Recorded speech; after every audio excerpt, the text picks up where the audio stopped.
$3,300 equals infinity dollars. Wouldn't that be nice? But it's true, at least according to the American legal system, and it's bad. Let me explain.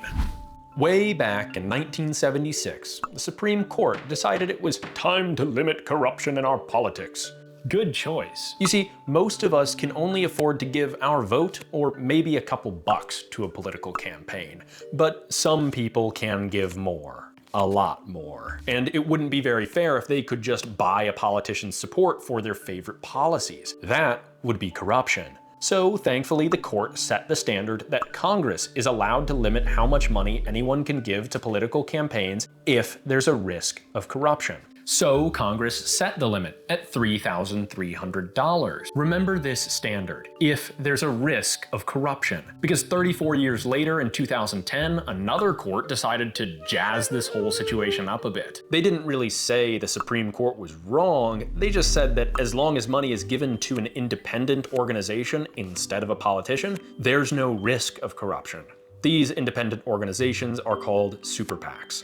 Therefore, Congress can't limit the amount of money given to super PACs, even if all they do is spend money on ads for a politician. Maybe that even seems like it makes some sense. After all, even if a group spends all their money on ads for a politician, they can't exactly promise some big donor that the bills they like will be passed by the politician they support. So, no real risk of corruption. Right?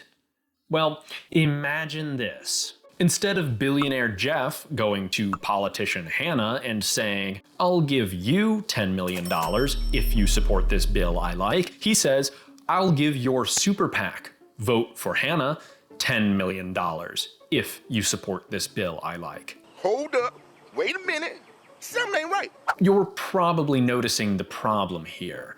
That sounds a lot like corruption.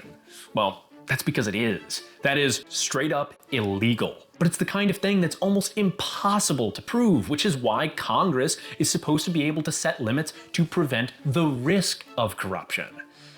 So let's take a second to recap. Congress is allowed to limit campaign contributions if there's a risk of corruption, but some court somehow decided that super PACs don't pose any risk of corruption, when they obviously do. That means our whole campaign finance system is based on one huge legal mistake made in 2010.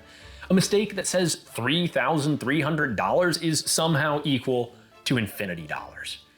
But most people don't know this. So if you learned something, share this video, because it's time to cancel super PACs.